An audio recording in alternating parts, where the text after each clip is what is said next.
देश की अखंडता को न आज आने देंगे हम.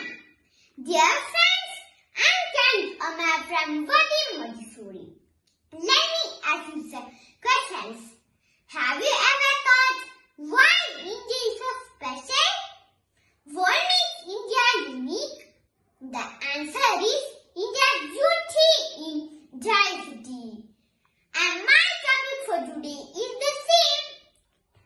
India is a country of rich cultural heritage with different colors, religions, languages, traditions, etc.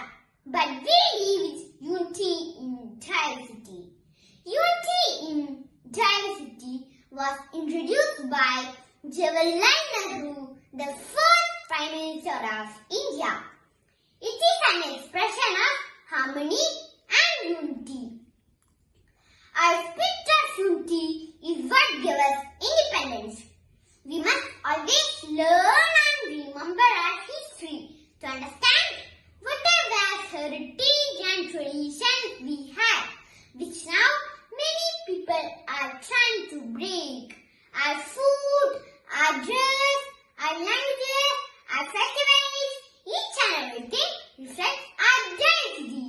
And this diversity is celebrated by a single emotion, which would be an Indian. Now, let me conclude my words with a very beautiful song which says, when your voice and my voice merge, it becomes